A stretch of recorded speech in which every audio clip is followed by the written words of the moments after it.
Et si je vous disais que j'ai réalisé cette mise en page en quelques minutes, vous me croyez? Non?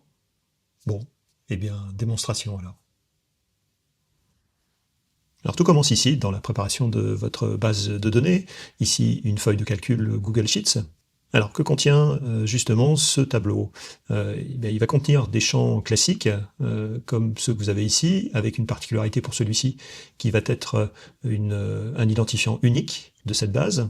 Vous aurez ensuite des champs un peu particuliers, celui qui a un dièse va nous permettre de faire un QR code, donc ça va être aussi une des clés importantes.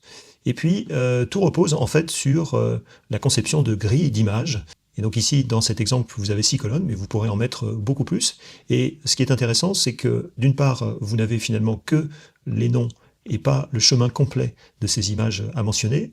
Alors vous voyez qu'ici, en fait, la ligne représente les 6 images potentielles de cette référence, ici 001. Et donc l'autre atout de ce script, c'est que non seulement il pourra aller chercher dans un dossier unique l'ensemble de vos images au regard bien entendu du nom qui est mentionné dans ce tableau, mais ce qui est intéressant aussi, c'est que cette grille va se constituer également dans un nombre irrégulier d'images. L'exemple qui est là vous montre que, en fonction des fiches produits, j'ai repris en fait un simili-catalogue de promoteurs immobiliers, eh bien il n'a pas tous les visuels qui vont correspondre d'un produit à l'autre. Donc par exemple ici, il manque un visuel pour ce produit numéro 9, pour ce produit numéro 8, etc., etc. Et vous allez voir que la grille va venir s'adapter justement à cela. Alors, côté InDesign, comment les choses vont se passer? Au départ, vous structurez normalement votre document, c'est-à-dire qu'ici, on a un ensemble de blocs, que ce soit des blocs texte, des blocs images, et puis vous aurez une particularité. Ici, c'est ce bloc qui est sans contenu à proprement parler, et qui va servir en fait d'accueil à votre grille. Voilà, vous dessinez cette zone, et le script va justement poser ces images à l'intérieur de cette grille. 2 phases dans cette préparation. Dans un premier temps, bien entendu, c'est ce que je venais de vous dire à l'instant, c'est de dessiner et de sélectionner cet élément avant l'exécution du script, mais vous aurez aussi dans d'autres champs des choses à faire. Alors soit vous les faites par le biais de noms de colonnes de votre base de données saisis entre accolades, une accolade entrante, une accolade fermante. Donc soit vous avez un bloc dédié, un bloc texte dédié à l'unique colonne de votre tableau, ou bien vous allez pouvoir aussi écrire dynamiquement des phrases. C'est le cas ici de ce bloc, par exemple, référence produit, on va aller chercher dynamiquement la référence, la surface également de ce produit immobilier, le type d'habitation, le descriptif également d'affiche associé à la surface. Alors vous voyez qu'ici, j'avais oublié d'effacer dans cette donnée vierge la description, mais vous voyez que c'est comme ça qu'il va falloir justement saisir les différents champs de votre base. Et puis un autre exemple en dessous où on vous invite à flasher le QR code qui sera à côté. Et bien justement, ce QR code, il a la particularité justement de se mettre dans un bloc image. Et donc ce bloc image, il va falloir dans le menu fenêtre utilitaire intitulé de script, c'est la boîte de dialogue que vous avez là, l'associer au nom de la colonne de votre base de données. On avait une colonne qui s'appelait dièse lien visite, c'est à cette étiquette que vous devez rattacher justement ce bloc image. Alors voici le document fini. Alors qu'est-ce qu'il contient? Il va contenir ces fameuses balises que vous avez là. Il va contenir également 2 feuilles de style, Hero que vous avez là et Gris. C'est un mélange de français et d'anglais. Vous pouvez les nommer en fait comme vous le souhaitez, ça n'a pas beaucoup d'importance. Vous verrez que le script vous demandera justement ce que vous souhaitez utiliser comme style d'objet pour l'image qui sera mise en avant dans cette grille, si vous le souhaitez, bien entendu, ce n'est pas une obligation. C'est aussi ça l'intérêt de ce script, c'est qu'on peut choisir véritablement ce que l'on veut en termes de mise en page.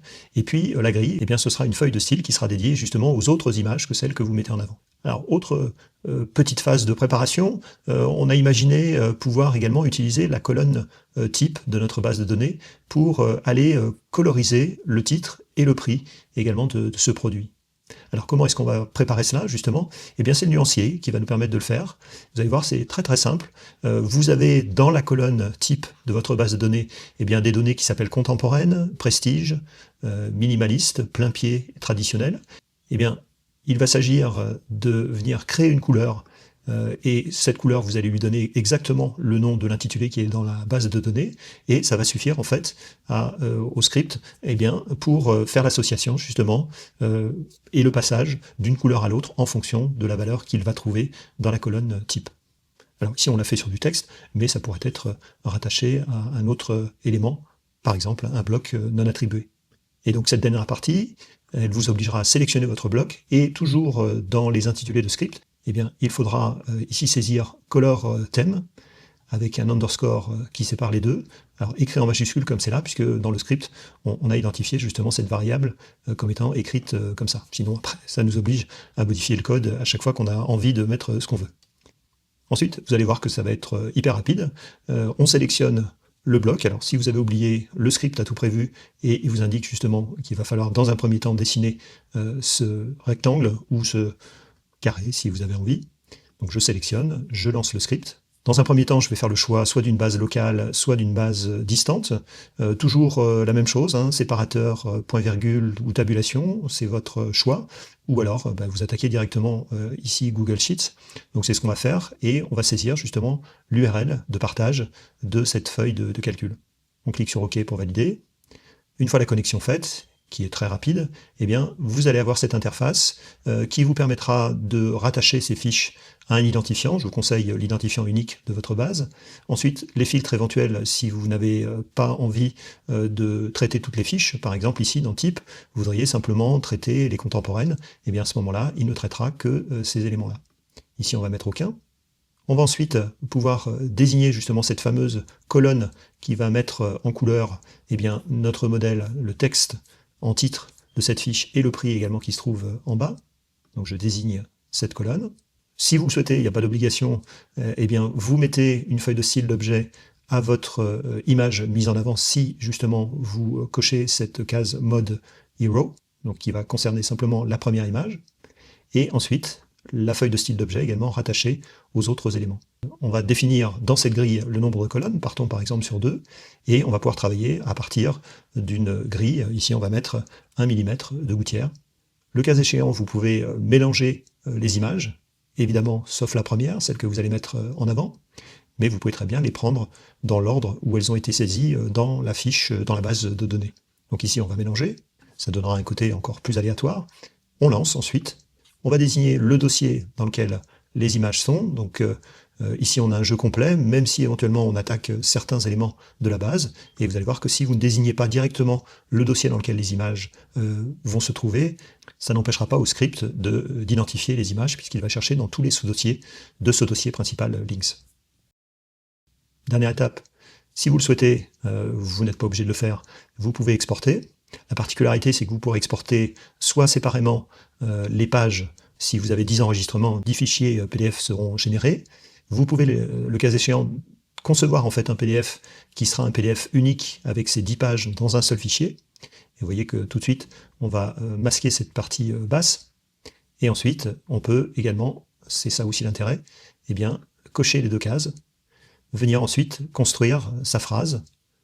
Donc là, je vais venir insérer par exemple l'identifiant, pour effacer le texte, voilà, l'identifiant par exemple, et ensuite le modèle, ça va être un peu long, le type, et la surface. Alors j'ai mis 2 fois type, voilà, je vais mettre ici surface, il doit y avoir 2 traits je pense, on va en mettre qu'un, et ensuite eh bien, vous cliquez sur exporter. Une fois le dossier sélectionné, vous lancez le traitement, et vous demande ensuite si vous voulez supprimer les pages InDesign qui ont été générées. Là, je vais répondre non, mais vous pourriez répondre oui, et à ce moment-là, vous réinitialisez, et vous ne retrouvez finalement dans ce document que le modèle avec les balises que vous avez posées dedans. Donc là, je vais répondre non. Dans le dossier en question, eh bien, on retrouve les pages individuelles, et également le fichier global qui apparaît dans cette liste. Comme nous n'avons pas répondu que nous voulions supprimer les données, mais les données se trouvent toujours dans le document InDesign, vous voyez que toutes les pages figurent en fait à cet endroit-ci, et si on s'arrête sur certaines fiches, on va s'apercevoir que globalement certaines ont 6 images, d'autres 5, c'est le cas ici, donc vous voyez cette grille s'est adaptée, et puis on va retrouver des fiches avec moins d'images, je crois que c'est les dernières, voilà, on avait simplement 4 images, donc il a fait une grille avec la mise en avant d'une image, et ensuite les 3 suivantes viennent se partager l'espace qui reste encore de disponible. Même chose, vous voyez, pour la dernière fiche. Et vous constatez comme moi que les couleurs de titre et de prix sont directement aussi affectées par le type d'habitation qui figure en fait sur cette fiche. Alors l'intérêt, c'est que ce modèle va aussi vivre au fur et à mesure que vous avez besoin de faire des modifications dessus. Donc par exemple, nous pouvons nous baser sur cette villa Horizon, qui est très très belle, très très grande, et qui n'est pas très chère, donc on va lui rajouter quand même quelques euros. Et donc si on retourne dans la base de données, la villa Horizon se trouve ici. On va venir non pas la vendre 450 000 euros, mais 1 450 000. Alors ici, les mises à jour ne se font pas en live, hein. Ça aurait été surprenant, il faut quand même réinterroger en fait la base. Donc pour ça, il y a une petite temporisation, mais qui est quand même assez rapide. Et donc si vous réexécutez le script, eh bien à ce moment-là, il va nous demander si on veut supprimer les données.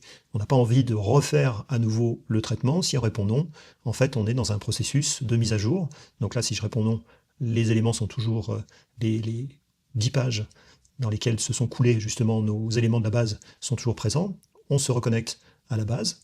On va reconstituer sa grille avec l'ID, éventuellement des filtres si vous aviez besoin. Je remets à nouveau le type puisque je veux le conserver, le rattachement aux 2 feuilles de style d'objet, la mise en avant également d'une image, toujours ici en 2 colonnes, avec une gouttière cette fois-ci de 0, pour vous montrer également que vous pouvez mettre bord à bord toutes les images. Je lance, j'identifie le dossier dans lequel se trouvent les images, et il va remettre à jour le document sans le refaire entièrement. Et là, à ce moment-là, exceptionnellement, je vais lui dire non, je ne veux pas exporter, et je retourne dans le document d'origine. Donc si on se dirige vers la fiche en question, eh bien vous voyez que cette fiche s'est automatiquement mise à jour. Il ne me reste plus qu'à vous souhaiter de belles mises en page.